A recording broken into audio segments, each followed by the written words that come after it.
आज मैं आपको एक शानदार मूवी की कहानी बताने वाला हूँ जो हर किसी की जिंदगी में इंक्लूड है। एक शहर हुआ करता था और वहाँ के लोग किसी भी चीज को बिलीव नहीं करते थे और तो और अपनी लाइफ में चल रही थिंकिंग को नामुमकिन मानने लगे थे। उसी समय 15 साल का एक लड़का आता है। वो लड़का अपनी सोच के ऊपर यकीन रख के वो बहुत मेहनत करता है। आपको उस मेहनत के बीच में एक और सुनने के लिए मिलेगा, चीजें तब तक नामुमकिन होती है जब तक हम उसके ऊपर कोई एक्शन ना ले ले। वो इसी सोच के साथ और भी मेहनत करते गया। तो आगे क्या होने वाला है उसके साथ आप खुद ही समझ लो। तो कहानी स्टार्ट करते हैं। ये एक एनिमेशन मूवी है और आपको इस कहानी में बहुत कुछ सीखने के लिए मिलेगा। ठीक है, आगे बता कितना फेंकेगा। सॉरी, मूवी स्टार्ट करते हैं। फिर आप जान लो ये एक अलग सा दुनिया है। उस दुनिया के अंदर बेटिस नाम का एक शहर हुआ करता था। बेटिस के लोगों के थिंकिंग पावर इतना ज्यादा स्ट्रॉन्ग था कि वो लोग अपनी सोच के हिसाब से मैजिक भी क्रिएट कर पाते थे। और उस शहर में एक बहुत बड़ा जंग हुआ जिसके बाद वो लोग अपनी सोच को अपने आप में ही दबा दिए, जिसकी वजह से वो लोग अपने मैजिक को गवा बैठे। जिसके बाद से आसमान में एक अजीब तरह की बादल ढक जाती है जो उस शहर से कभी नहीं हटा। और टाइम गुजरते गया और कुछ साल के बाद हमें पीटर नाम का एक लड़का को दिखाया जाता है। पीटर अनाथ है जिसकी वजह से वो एक रिटायर्ड मेजर के साथ रहता है और वो मेजर पीटर को भी अपनी तरह एक सोल्जर बनाना चाहता है। पर पीटर आम बच्चे की तरह बाहर घूमना चाहता था, लेकिन वो अनाथ होने की वजह से वो मेजर के साथ रहता था। तब इस पीटर को एक सिक्का दिया जाता है और उसे कहा गया सोल्जर जितना ज्यादा कम खाएंगे उतना ही ज्यादा अपने आप को सरवाइव कर पाएंगे और हम इस जालिम दुनिया से अपने आप को बचा पाएंगे। जाने से पहले मेजर पीटर को कहने लगा ये दुनिया कैसी है, जिसके बाद पीटर कहने लगा दुनिया जालिम है और हमें इसे बचना है। खैर आप समझ गए होंगे आखिर किस तरह के थॉट्स पीटर के दिमाग में डाला जा रहा है। और वो एक सिक्का लेके मार्केट में एक छोटा सा मछली लेने के लिए जाता है और मार्केट के अंदर पीटर का सिक्का गिर के उससे दूर चला जाता है। ये देखकर पीटर उस सिक्के को पकड़ने के लिए उसके पीछे पीछे चला जाता है। वो जब आपने सिक्के को उठा लिया तभी उसको दिखता है एक जादुई टेंट। वहाँ पर लिखा गया था आपको यहाँ पर आपके सभी सवालों की जवाब मिलेगी। जिसके बाद पीटर उस टेंट के अंदर चला जाता है और उसे वहाँ पर एक जादुई लेडी बैठा हुआ मिलता है। वो लेडी तुरंत ही पीटर की जिंदगी के बारे में सब कुछ जान लेता है। जिसके बाद वो लेडी कहने लगा तुम्हारे पास एक ही सिक्का है और दो चॉइस, अगर तुम चाहो तो इस सिक्के से अपनी जिंदगी की सच्चाई जान सकते हो या फिर उस सिक्के से अपने लिए मछली ले सकते हो। जिसके बाद पीटर अपनी जिंदगी की सच्चाई के बारे में जानने के लिए उस लेडी के सामने आ जाता है और उसे एक सिक्का दे दिया। तुम्हारी बहन अभी तक जिंदा है, अगर तुम उसे ढूंढना चाहते हो तो एक एलिफेंट का पीछा करो। ये सुनने के बाद पीटर कहने लगा हमारे दुनिया में एलिफेंट होते नहीं है तो मैं उसे कैसे ढूंढूं। जिसके बाद वो लेडी कहने लगा ये तुम्हारा समस्या है। जिसके बाद वो लेडी वहाँ से चला गया। जिसके बाद पीटर खाली हाथ ही अपने घर चला गया। और जब मेजर उसे पूछने लगा आज का डिनर कहाँ है तो पीटर बताने लगा मैं अपनी जिंदगी के बारे में जानने के लिए एक मैजिशियन लेडी को दे दिया। और पीटर कहने लगा मेरे बारे में वो बहुत कुछ जानती थी और वो मुझे कहने लगी मुझे एक एलिफेंट का पीछा करना है जिसके बाद मुझे मेरी बहन मिल जाएगी। ये सुनकर मेजर उसे कहने लगा हमारे दुनिया में एलिफेंट जैसी कोई भी चीज नहीं होती और वो तुम्हें बेवकूफ बना के वहाँ से चला गया। और तभी मेजर एक बुक ला के पीटर को एक स्टोरी सुनाता है। मैं जब जवान था मेरे साथ एक डिस्मिस नाम का लड़का हुआ करता था। डिस्मिस एक बहुत अच्छा लड़का हुआ करता था और वो हर दिन किताब पढ़ता रहता था, जिसकी वजह से मैं उसे सोल्जर बनाने के लिए उसका किताब को चुरा लिया। जिसके बाद किताब ना होने की वजह से हसमीत अपनी ट्रेनिंग के ऊपर बहुत ज्यादा ध्यान देने लगा और वो देखते ही देखते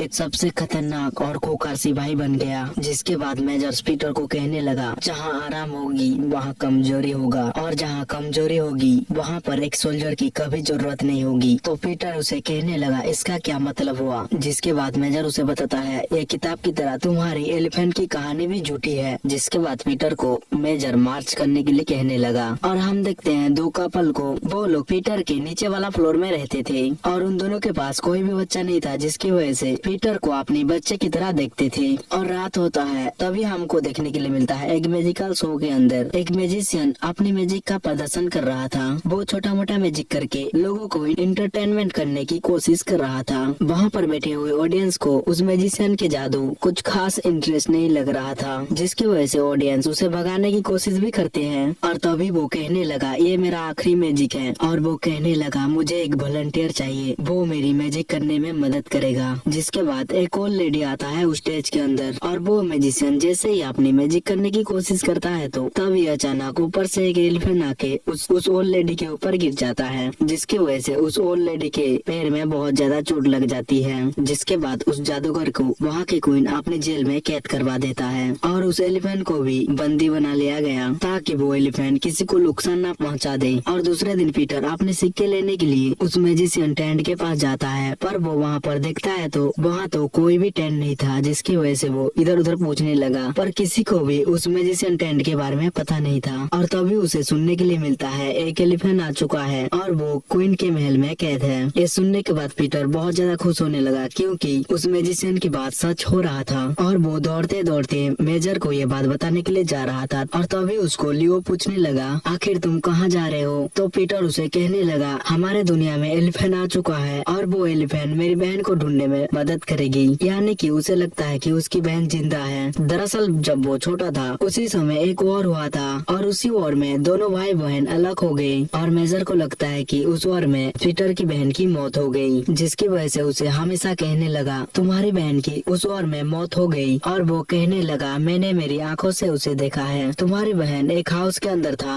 और वो हाउस बमबारी की वजह से कुछ ही समय में ब्लास्ट हो गया। और मेजर रोते हुए कहने लगा, काश मैं तुम्हारी बहन को भी बचा पाता, पर मैं एक सोल्जर था जिसकी वजह से मुझे लगा कि मैं छोटा सा बच्चा को संभाल नहीं पाऊंगा और मैं वहाँ से तुम्हें लेकर यहाँ पर आ गया। और तभी हमें दिखाया था एक किंग को। उस किंग को बहुत ज्यादा इंटरटेनमेंट पसंद था और वो अपने इंटरटेनमेंट के लिए लोगों को अपने महल के अंदर बुलाता रहता था। और तभी किंग को उस एलिफेंट के बारे में पता चल जाता है और वो बेडिस शहर में उस एलिफेंट को देखने के लिए आ जाता है। किंग वहाँ पर आ गए, जिसकी वजह से वहाँ पर उस एलिफेंट के साथ साथ महल को भी सजाया गया। और जब एलिफेंट देखने की बारी था और जब एलिफेंट को सजाकर किंग के सामने लाया गया तभी उस एलिफेंट की बॉडी में सजाया गया हुआ पेंट एलिफेंट की आंखों में चला जाता है, जिसकी वजह से वो बहुत ज्यादा एग्रेसिव होके अपनी जंजीरों को तोड़ने की कोशिश करता है। तभी पीटर नोटिस करता है उस एलिफेंट की आंखों में और वो समझ जाता है कि उसकी आंखों में पेंट चला गया है, जिसकी वजह से वो ऐसी हरकतें कर रहा है। और वो उसे शांत करने के लिए एक बाल्टी पानी लेके वहाँ पर चला जाता है। पहले तो एलिफेंट उसे चोट पहुँचाने की कोशिश करता है, पर जब वो पानी को देखता है तो वो एलिफेंट पीटर को कुछ नहीं करता और पीटर पानी की मदद से एलिफेंट की आंखों से पेंट को साफ कर देता है। जिसके बाद पीटर के लिए सब लोग तालियां मचाने लगते हैं। तभी वहाँ के क्वीन आके पीटर को कहने लगा, अगर तुम्हारा मर्जी हो तो तुम यहाँ पर रह के इस एलिफेंट को ट्रेन कर सकते हो। और तभी पीटर कहने लगा, मुझे ये एलिफेंट चाहिए और ये एलिफेंट मेरी बहन को ढूंढने में मदद करेगा। जिसके बाद किंग आकर वहाँ पर कहने लगा, अगर तुम इस एलिफेंट को ले जाना चाहते हो तो सबसे पहले इस एलिफेंट के काबिल बनना होगा और उसके लिए मैं तुम्हें 3 नामुमकिन टास्क दूंगा। अगर तुम 3 टास्क को पूरा कर लेते हो तो इस एलिफेंट को तुम लेकर जा सकते हो। तो किंग कहने लगा, पहली नामुमकिन टास्क, तुम्हें मेरे सबसे खूंखार वॉरियर के साथ लड़ना होगा और तुम्हारे पास कल के दोपहर तक ही टाइम है। और रात में लियो पीटर को तलवार चलाने के लिए ट्रेनिंग भी देता है, पर कोई भी इंसान एक दिन में कितना ही सीख लेगा। पीटर की लड़ाई को देख के हमें पता चल जाता है कि पीटर की जरूर हार होगी और दूसरे दिन पीटर लड़ने के लिए आ जाता है। और दूसरी तरफ से किंग की वॉरियर जब आता है तो हम देखते हैं वो वॉरियर पीटर से बहुत बड़ा था और तो दिखने में हट्टा कट्टा। उसको देखकर पीटर बहुत ज्यादा डर जाता है, पर जब उस सोल्जर का नाम डिसमिस बताया जाता है तो पीटर बहुत ज्यादा खुश हो जाता है क्योंकि डिसमिस की कमजोरी उसे पता है, जिसकी वजह से पीटर अपने घर की तरफ दौड़ने लगा और उसके पीछे डिसमिस भी पड़ गया। डिसमिस उसे मारने की कोशिश करता है, पर पीटर अपनी समझदारी की वजह से डिसमिस से बच के अपने घर तक चला जाता है और वो वहाँ से किताब लेके डिसमिस के पास आ जाता है। और पीटर डिसमिस से लड़ने के बजाय डिसमिस को किताब दिखाने लगा। डिसमिस जब उसे मारने वाला था तभी वो उस किताब की नोट को देख लेता है जो उसे उसकी मॉम ने दिया था। डिसमिस को बचपन में कहानी सुनाया करती थी। उस किताब को देखकर वो अपने तलवार को नीचे कर देता है और वो पीटर के सामने हार मान लेता है। और हम दूसरे दिन देखते हैं डिसमिस को वो सिर्फ किताब पढ़ता रहता था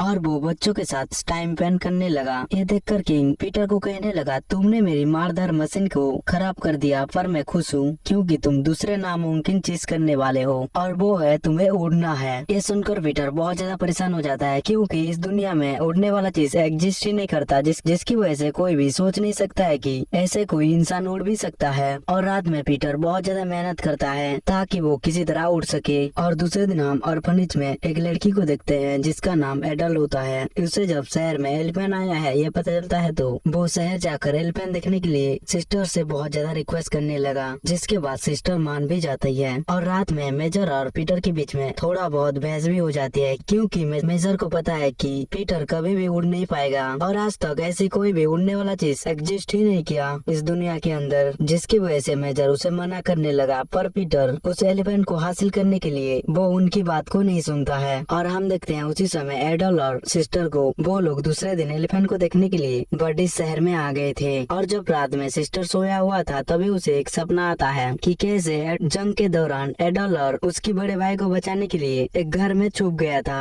और तभी वहाँ पर मेजर आ गया, जिसकी वजह से सिस्टर छोटा पीटर को मेजर के हाथ में दे दिया। वो लोग वहाँ से निकल के एक जगह में मिलने के लिए कहते हैं। जब सिस्टर उस हाउस से निकल के थोड़ा आगे जाके छुप जाता है और जब बमबारी खत्म हुआ तब वो वहाँ से निकल के बहुत सारे सोल्जर को पूछने लगा कि उस तरफ और कोई भी जिंदा है या मारे गए। तो सोल्जर उसे कहने लगे अब कोई नहीं बचा, सब लोग मारे गए। जिसके बाद सोल्जर सिस्टर को लेके वहाँ से निकल गए। और दूसरी तरफ हम देखते हैं मेजर और पीटर बच गए थे, पर सिस्टर को लगा कि पीटर और मेजर मारे गए हैं। और इस तरह से पीटर और एडल अलग हो गए। और दूसरे दिन पीटर एक बहुत ऊंची छत से कूदने के लिए आ जाता है और नीचे जितने भी लोग खड़े थे उनके मन में बहुत सारे सवाल था कि पीटर आखिर किस तरह से उड़ेगा। और तभी पीटर वहाँ से कूद गया और टाइम रहते वो अपनी पैराशूट खोल लेता है, जिसकी वजह से वो आसमान में फ्लाई करने लगा था। ये देखकर किंग के साथ साथ सब लोग वहाँ पर हैरान हो गए थे, क्योंकि आज तक इस तरह की चीजों के बारे में कोई भी सोचा नहीं था। और पीटर उसकी बहन के खातिर नामुमकिन चीजों को भी मुमकिन बना दिया। और किंग ये देखकर तो बहुत ज्यादा उलझन में आ जाते हैं कि तीसरा नामुमकिन चीज आखिर क्या दिया जाए। और वो थोड़ी सोचने के बाद उसके दिमाग में एक आइडिया आया कि वो दूसरे दिन क्वीन को हंसाएगा, जिसके बाद एलिफेंट उसकी हो जाएगी। दरअसल क्वीन कई सालों से नहीं हंसी, जब से उस लड़ाई में उसकी भाई की मौत हुई। किंग उसे पसंद करता है पर वो आज तक क्वीन को हंसा ही नहीं पाया, जिसकी वजह से वो ये टास्क को नामुमकिन बताया गया है। और दूसरे दिन हम देखते हैं मेजर के साथ पीटर को। तभी मेजर उसे कहने लगा मैं गलत था, तुम्हारी बहन जिंदा भी हो सकती है, क्योंकि मैं तुम्हारी बहन को मरा हुआ नहीं देखा। और अभी अभी तुमने दो नामुमकिन चीजों को मुमकिन में कन्वर्ट कर दिया, जिसकी वजह से अब मुझे लगता है कि तुम्हारी बहन कहीं ना कहीं जरूर जिंदा होगी। ये सुनकर तो पीटर और भी ज्यादा मोटिवेट होके